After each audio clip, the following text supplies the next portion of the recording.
त्रिपाठी जी वो कह रहे हैं कि पीएम जो हैं वो हिटलर जैसा व्यवहार कर रहे हैं और यहूदियों के जैसी है मुसलमानों की हालत। देखिए हिमानी, कुछ लोगों की बिजनेस ही इस बात पर चलता है कि कितनी गालियां दो, कितना उनके प्रति अपमानजनक शब्दों का प्रयोग करो, उससे उनका कैसे अपने आप की मार्केट टीआरपी बढ़ती है, कैसे मीडिया में सुर्खियां बनती है। सच बात यह है कि कुछ लोग स्वयं डरे हुए हैं तो दूसरों को डराने की बात। डरा हुआ कौन है? वो असदुद्दीन ओवैसी है। डरा हुआ कौन है? वो राहुल गांधी है, जो सब कह रहे थे डरो मत, डरो मत, डरो मत, और इतना डर गए कि डर करके अमेठी छोड़ करके आज रायबरेली। ऐसे ही असदुद्दीन ओवैसी आज मुसलमानों को कह रहे हैं कि देखो सब मोदी जी डरा रहे हैं। सच बात यह है कि स्वयं डरे हुए हैं। उनकी जो तक मजहबी तुष्टीकरण की राजनीति थी ना, ये राजनीति के दिन अब बीतते हुए दिखाई पड़ रहे हैं। प्रधानमंत्री नरेंद्र मोदी जी ने जो सबका साथ, सबका विकास, सबका विश्वास, सबका प्रयास केवल कहा नहीं है बल्कि करके जमीन पर दिखा दिया है। आज हर योजनाओं के लाभार्थियों की संख्या में बड़ी संख्या मुसलमानों की है। मुसलमानों को भी बिना भेदभाव के आज सबको सब कुछ देने का काम किया है। इसकी वजह से ये डर होना असदुद्दीन ओवैसी जैसे नेताओं में स्वाभाविक है और ये डर अच्छा है। वो कह रहे हैं कि 17 करोड़ मुसलमानों को आप घुसपैठिए बता रहे हैं। नहीं, बिल्कुल नहीं बता रहे, लेकिन घुसपैठियों को हम राष्ट्रभक्त नागरिक भी नहीं बता सकते। हम घुसपैठियों को वोट बैंक के तुष्टीकरण के कारण हम उनको अपना वोट बैंक नहीं मान सकते। जो घुसपैठिया है वो देश की आंतरिक सुरक्षा के लिए खतरा है, इसमें किसी प्रकार का कोई संदेह नहीं है। जो भी आज व्यापार से आए हुए रोहिंग्या मुसलमान है, जो भी आज बांग्लादेश घुसपैठी मुसलमान है, निश्चित तौर पर उनको डिलीट करना, डिप्यूट करना और उनको डिटेक्ट करना यह आवश्यक है। इसमें किसी प्रकार का कोई संदेह नहीं होना चाहिए और हर देशभक्त नागरिक की यह मांग होनी चाहिए कि भारत के भीतर किसी भी प्रकार से अवैध तरीके से अगर कोई घुसा है तो उसको भारत की सीमा के बाहर, लेकिन भारत के भीतर निवास कर रहे के भीतर भी तो विदेशी जिहादी मानसिकता है तो वोट जिहाद तक की बात करके चली जाती है सामने। ऐसे लोगों को भी पहचान करके और इस लोकतंत्र के महापर्व में उनको भी निकाल कर बाहर करने की आवश्यकता है। और यही कारण है आज असदुद्दीन ओवैसी अपनी सीट पर स्वयं आज पराजय को बहुत नजदीक देख रहे हैं। कैसे आज माधवी लता जी ने उनके ही गढ़ में ऐसा घेर किया है कि आज असदुद्दीन ओवैसी पूरे देश भर में घूम करके जो जहर फैलाया करते थे वो फैला नहीं पा रहे। तो आप वहीं जहां है वहां से बैठ करके वहीं से इंटरव्यू दे करके वहीं से आज जो है तमाम सारी मीडिया बाइट्स देख के कैसे भड़काया जा सके इसके लिए हर प्रकार की जुगत लगा रहे हैं, हर प्रकार के प्रयास कर रहे हैं, लेकिन ये प्रयास पूरी तरह से विफल हो गए। दानिश कुरैशी जी, माधवी लता से आप लोग डर गए हैं और इसीलिए ये इस तरह के प्रयास जो है और भड़काने वाली राजनीति जो है, नफरत फैलाने वाली राजनीति जो है, उस पर आप आखिरकार अब उतर आए हैं। देखिए, मुझे लगता है कि डर तो भारतीय जनता पार्टी गई है और वो डर इसलिए है, वैसे तो वो किसी से नहीं डरते, उनको समझ में आता है वो करते हैं। चाहे आप देख लीजिए कि किसी राज्य की सरकार गिरानी हो, चाहे चंडीगढ़ का मेयर जिता के लाना हो, वो सब चीजों से। मत जाइए ना, पहले इधर ही रहिए। माधवी लता का नाम लिया मैंने और आप क्या कह रहे हैं? आप कह रहे हैं कि आपका वोट उन तक जाना चाहिए, उन तक मैसेज जाएगा। सुनिए ना, सुनिए उन्होंने कहा क्या कि जो इबादत गाहों को निशाना बनाते हैं, 3 तलाक जो लाए हैं, सीएए लाए हैं, एनआरसी एनपीआर करना चाहते हैं ताकि हम स्टेटलेस हो जाएं, ये डराना नहीं है तो और क्या है सर? बरगलाने की तो कोशिश कर रहे हैं ना आप लोग, और क्या कर रहे हैं? देखिए,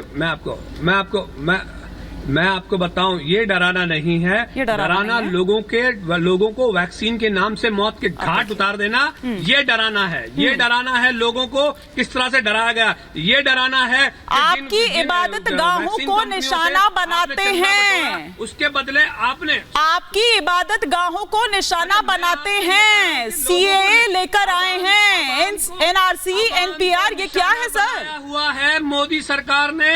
और सुनिए, अलाना कंपनी जैसी कंपनियों से चंदा बटोरते हैं बॉन्ड के नाम पर। ये डरी हुई है आवाम। जो आप दोहरे मापदंड करते हैं ना, कि आप बीफ के नाम पर राजनीति करते हैं और फिर उन कंपनियों से चंदा वसूली भी करते हैं, तो ये जो दोहरे मापदंड है भारतीय जनता पार्टी के डबल स्टैंडर्ड है। सौरभ दुबे जी वो कह रहे हैं कि हिंदू मुस्लिम की बात आप हम पर आरोप लगाते हैं, लेकिन दरअसल बीजेपी क्या।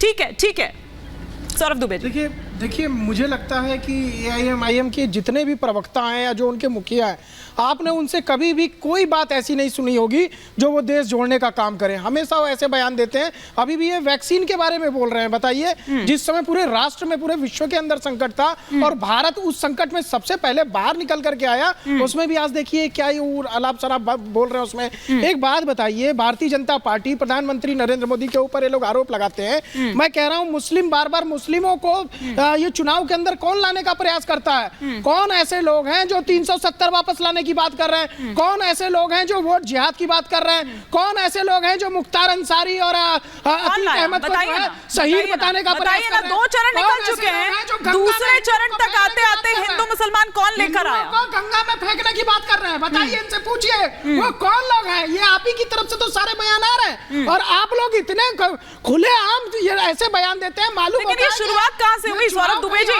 सौरभ दुबे जी, ये शुरुआत कहाँ से हुई? शुरुआत कहाँ से हुई बताइए ना। शुरुआत तो इनके जो विपक्ष का मैनिफेस्टो आया वही से हुई ना। मैनिफेस्टो में जब मल्लिकार्जुन तो मुस्लिम लीग की झलक किसको नजर आई? मुस्लिम लीग की झलक इनके मैनिफेस्टो में सब जनता, पर वो नजर किसको आई? जनता को नजर आ रही है ना। अच्छा, इनको जो इन्होंने सारे प्रावधान दिए कि भैया हम आएंगे तो मुस्लिमों को उनका हक वापस दिलाएंगे। फिर ये मल्लिकार्जुन खड़गे जी को क्या कहती है, अब राष्ट्रीय अध्यक्ष है ना, वो भरे मन से कह रहे हैं ना 370 वापस लाने की बात। तो लगातार इस तरह के बयान इनके नेता दे रहे हैं, इनके राष्ट्रीय जो अध्यक्ष दे रहे हैं, तो मुस्लिमों को लाने का तो ये बात कर रहे हैं।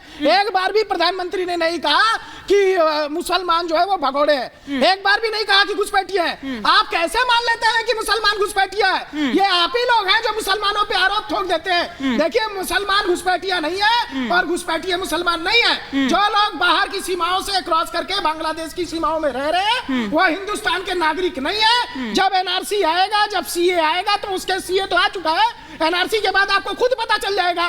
तो ऐसे लोगों को वो कह रहे हैं स्टेटलेस हो जाएंगे, वो कह रहे हैं स्टेटलेस हो जाएंगे। ये साजिश है अनुज जी, क्यों डरा रहे हैं? वो कह रहे हैं डराने की राजनीति कर रहे हैं और आप लोग भी साथ नहीं है उनके।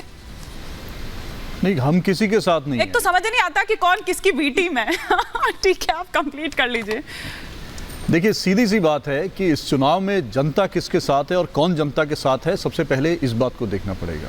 ये चुनाव जनता से जो प्रॉमिसेस किए गए हैं और जो परफॉर्मेंस की बात जो अब की जानी चाहिए उस पर नहीं हो रही है। ये अपना फेलियर्स को छुपाने के लिए चुनाव का नैरेटिव बदलने का काम लगातार भारतीय जनता पार्टी कर रही है। आज ये बार बार कांग्रेस पार्टी के मैनिफेस्टो को बदनाम करने का प्रयास करते हैं। बहुत दुख होता है, जनता को भी बहुत आज की देख में जो है देश की जनता जागरूक है। ये कांग्रेस पार्टी की देन थी, कांग्रेस की सरकारों की देन थी कि आज छोटे से छोटे व्यक्ति के हाथ में और गाँव के एक बच्चे के हाथ में भी मोबाइल फोन है, स्मार्टफोन है और वो देख लेता है कि हमारा देश का प्रधानमंत्री सच बोल रहे हैं या विपक्ष के नेता झूठ बोल रहे हैं। लेकिन तत्काल बात कैच हो जाती है ना। वो कह रहे हैं कि भैया आप तो हमारा हक छीन कर उनको दे देंगे, यानी कि मुसलमानों को दे देंगे, और वो कह रहे हैं कि मैं अपने जीते जी ऐसे नहीं होने दूंगा। ये पीएम कह रहे हैं। देखिए, कांग्रेस पार्टी आज की डेट में प्राइम मिनिस्टर का धन्यवाद देती है, भारतीय जनता पार्टी का आभार व्यक्त करती है कि जिस मैनिफेस्टो को इतने ध्यान से नहीं देखा जाता था किसी भी राजनीतिक दल के, लेकिन जब से इन्होंने दुष्प्रचार करने का प्रयास किया है, मैनिफेस्टो के नाम पर झूठ बोलने का प्रयास किया है, 70 लाख से ऊपर लोगों ने ऑन रिकॉर्ड जो है ऑनलाइन कांग्रेस का मैनिफेस्टो सर्च किया है, उसको पढ़ने का काम किया है। और जिसने मैनिफेस्टो को पढ़ा है, पहली बात तो ये उनका जो है शक दूर हो गया। कहीं कोई बात नहीं लिखी गई कि किसी से किसी की संपत्ति छीन करके किसी विषय मत एक करके वो राकेश त्रिपाठी जी को थैंक्स बोल रहे हैं कि मैनिफेस्टो पर अभी तक इतना ध्यान कोई देता नहीं था, इस तरीके से पढ़ता नहीं था, but thanks to Rakesh Tripathi ji and उनकी जो पार्टी। एक कर सिर्फ अनुज जी और राकेश त्रिपाठी जी।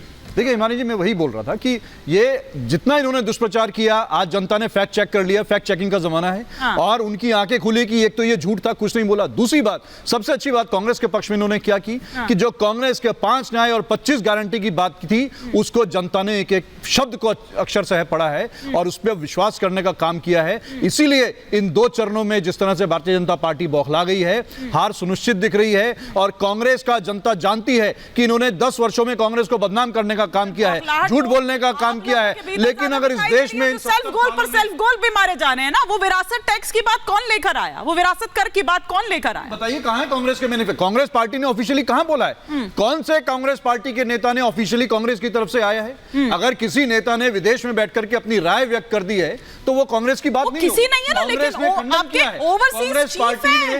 कांग्रेस पार्टी ने ऑफिशियली खंडन किया है कि हमारी ऐसी कोई मंशा नहीं है। ठीक है, ओवरसीज में बैठ करके हमारे नेता ने अपनी मंशा जाहिर की कि वहां होता है, ऐसा होना चाहिए, लेकिन उसका अर्थ ये नहीं है। भारतीय जनता पार्टी में भी तमाम इनके नेता हैं, सुब्रमण्यम स्वामी जी हैं इनके नेता, आज की कैसे कैसी अपनी राय व्यक्त करते हैं। क्या वो भारतीय जनता पार्टी उससे इत्तेफाक रखती है? अरुण जेटली जी के समय में जिस तरह से जो है और तमाम नेता थे, क्या उनसे इत्तेफाक करते थे? शत्रुघ्न सिन्हा ने कितना बोला इनके बारे में, क्या उनसे इत्तेफाक रखते हैं? मुरली मनोहर जोशी जी ने कितना बोला, क्या उनसे इत्तेफाक रखते हैं? इन्होंने तो सिरे से खारिज कर दी। लेकिन कांग्रेस पार्टी जो हमारा मैनिफेस्टो है, जो उसमें जो लिखित बातें हैं, 5 गारंटी 25 जो उसके साथ जो जनता के न्याय की बात की है, उन सब की बात हो रही है। उन पे कांग्रेस पार्टी अच्छा, कल भी एक बार स्टैंड थी, जरा आज भी सुमित- स्टैंड थी। सुमित सोनी भी उन्हीं हमारे साथ गारंटीज जुड़े के ऊपर चुनाव लड़ा जा रहा है।